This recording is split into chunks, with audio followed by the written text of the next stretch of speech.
Greetings, fellow corset makers. It's Madam Corsetiere from Dragontown Corset Supply. Hi! Today I'm going to show you how to cut and tip your own custom length corset boning. At corsetsupply.com, I carry both pre-cut and by the yard boning in 1/4 and 1/2 inch widths, and I carry the flat steel boning as well as the spiral, and I carry the little tips that you'll use to finish the ends. Now, there's a couple of ways that you can cut your boning. My personal preference is for a small pair of bolt cutters.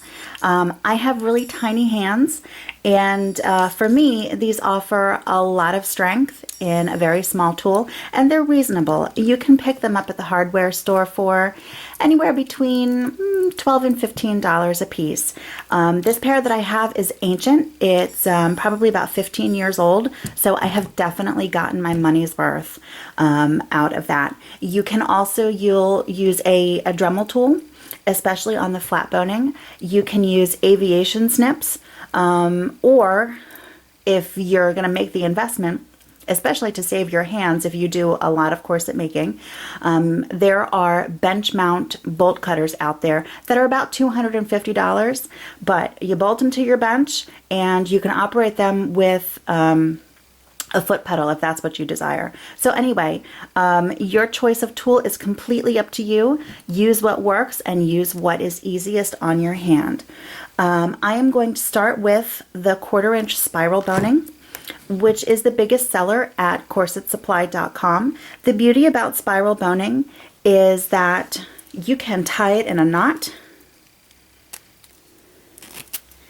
and it will return to its original shape. So this is the product that you want to use in all the areas of your corsets that are curvy. It will conform beautifully to the hip and the bust line and the derriere, and it won't bend and it won't poke. So this is for your ultimate comfort here. On that same note, you'll want to use the flat boning in wherever the corset is flat. Flat boning is best along either side of your grommet channel and also alongside the bust. It gives the corset some vertical tension, and it keeps the piece upright. It gives that support that you would expect, especially in the front and the back of a corset. So the 1/4 inch boning is really easy to cut. You just measure it to length, pick your spot, and it just goes right through. Now, before I proceed any further, I want to remind you all to please protect your eyes when you're cutting corset boning of any kind. When you cut a piece of boning, especially the spiral you can see right there, you wind up with these little bits of wire that come off in the cut. They will fly up in your face and they can get in your eyes. Please, please protect your vision and give a heads up to anybody who may be standing near you, because they can and will get pinged. So that's the 1/4 inch spiral. It's really easy to cut. The 1/2 inch, there's a little bit of a trick to it. Now, if you were going to go about this with, without any tips or tricks, you would just try to cut it straight across, and you're going to squeeze and you're going to squeeze, and nothing's going to happen, right? What a drag, what a waste of energy. The 1/2 inch boning is a bit more difficult. The spiral boning is made of 2 separate coils of wire that are woven together, and you can see if you pulled this apart at the raw edge, it would come apart like a zipper. So the trick to cutting the 1/2 inch boning, instead of cutting it straight across where you're gonna squeeze and you're gonna squeeze and you're gonna squeeze and you're gonna hurt your hand and nothing's gonna happen, you're going to clip 2 adjacent wires on the coil. So you're gonna take your nippers or whatever it is that you're using, and you're gonna cut one wire at your desired length, and then you're going to nip the one that's right next to it, and it's going to cut your boning with minimal effort. I'm sorry, my camera angle here is really sort of awkward, so let me see if I can show you that again a little better. I'm going to nip one wire right on the edge of the boning, And I'm going to nip the one right next to it.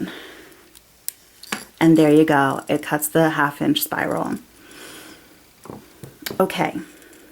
The flat boning, the 1/4 inch is pretty easy to cut. You could also use a Dremel tool. It can get a little bit expensive though because the steel will chew through your cutting wires and they cost a bunch of money. But if that's what's easiest for you, I totally encourage you to go do it. But you take your snips, you take your bolt cutters, and the 1/4 inch you can cut right through. The 1/2 inch flat, on the other hand, presents a little bit more of a challenge. I know that there are hand tools out there that will go right through it. My bolt cutters require a little bit of extra effort, but it is pretty simple. Pick your desired length. And I'm going to squeeze and I'm going to score it on this side. I'm going to flip it over and I'm going to squeeze and score it on the other side. Just like that. See my little score mark there? And then I'm going to take my pliers and I'm going to place that near that score mark and I'm just going to snap it off. Just like that. Easy enough.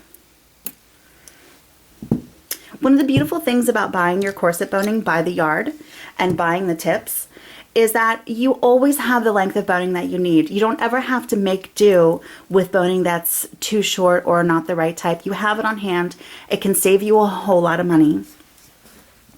Now, I'm going to teach you how to apply these little babies, your boning tips. These here are 1/4 inch and they're little things.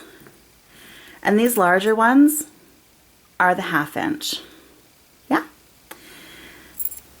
So, if you have proclivities toward using profanity, your first couple tries of tipping a corset bone, I can pretty much guarantee are going to stretch the limits of your naughty vocabulary.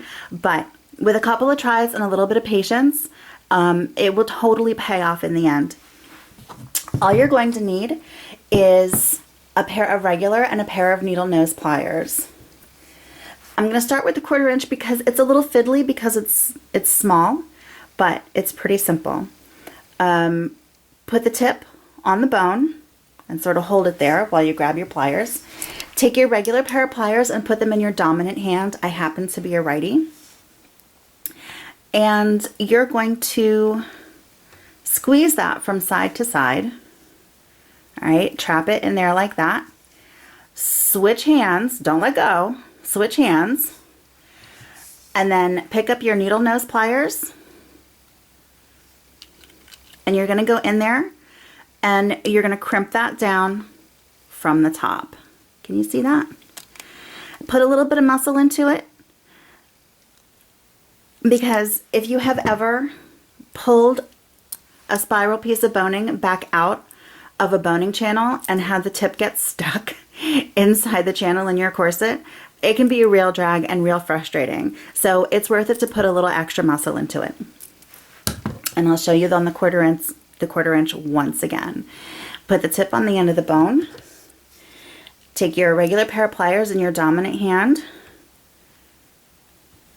Squeeze from side to side. And keep it pretty close to the tip of the pliers. It makes it easier for you to get in there with the needle nose when it's closer up to the top as opposed to down here further. Don't let go.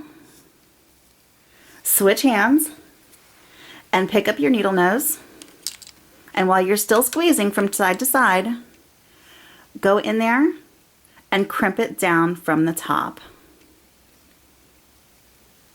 Just like that. A couple of tries and a little bit of practice, and I promise it will be totally worth your time. Now I'm going to move on to the 1/2 inch. The 1/2 inch is a little easier because it's larger, but the process is the same. Go ahead and put the tip on the end of the bone, and with your dominant hand, take the regular pair of pliers and squeeze from side to side. Don't let go. Switch hands. Then bring your needle nose pliers in and crimp across the top and put a little bit of muscle into it. There you go. Nice and snug. And we'll do it once more.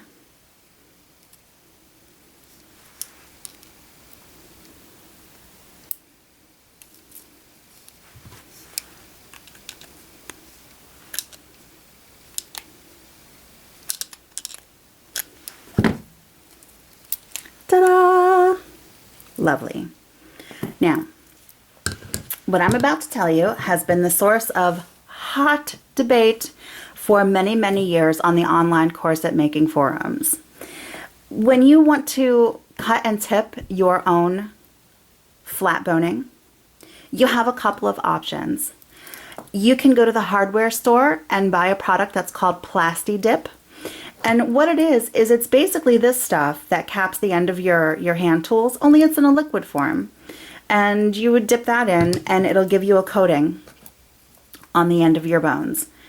It has its perks. It's kind of stinky, and if you're not careful about how you store it, it can dry out pretty quickly, but is definitely worth the investment if you're tipping a lot of bones and you don't have a whole lot of time to wait for them to cure and dry.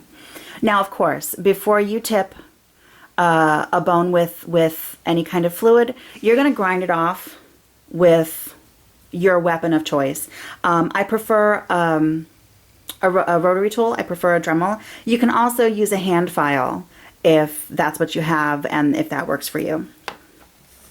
Your other option for tipping your flat boning is, believe it or not, acrylic craft paint. Make sure it's acrylic and not water-based. And after you've ground your edges down so that they're round, 2-3 coats of acrylic craft paint is going to give you a great durable finish. Now,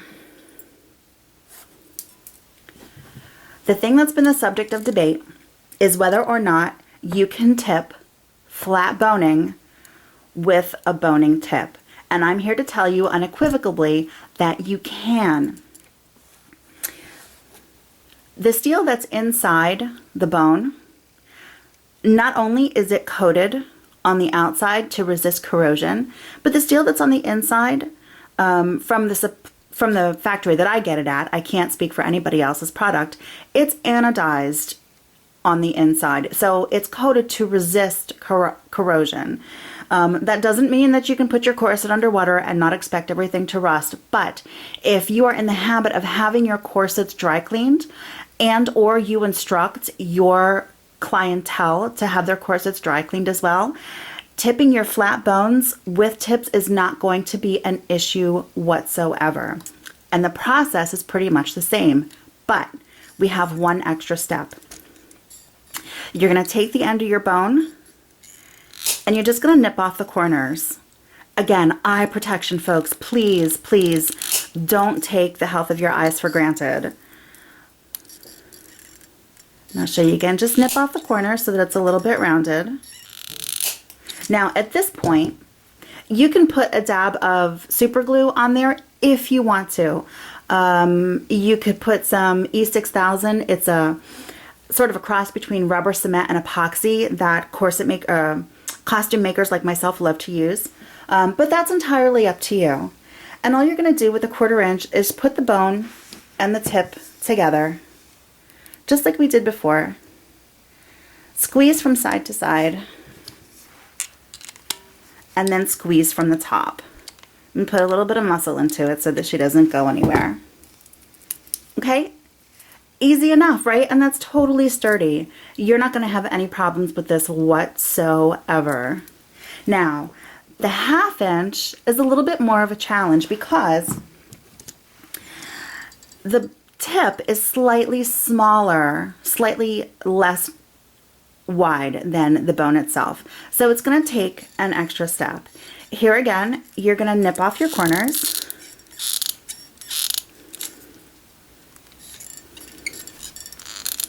Okay, I'm just going to score mine here. And nip them off there with my pliers. Okay, there we go. And as you can see, the tip is just a little, it's a little too small to seat down there completely. So you're going to take your pliers and you're just going to smash it down flat a little bit on the bone. And that's going to spread that out enough that when you push it down, it'll come up flush with the end. FYI, if you're in a bind and you have to do a corset, but the busk that you have is too long, you can also use this method to shorten a busk if you're really in a pinch. I don't recommend it if you're doing it for a customer that's paying you well, you know, for your craft, but if it's your own corset or it's an emergency, this will work absolutely just fine. And then we're going to squeeze from side to side and crimp on the top. Voila! There you go.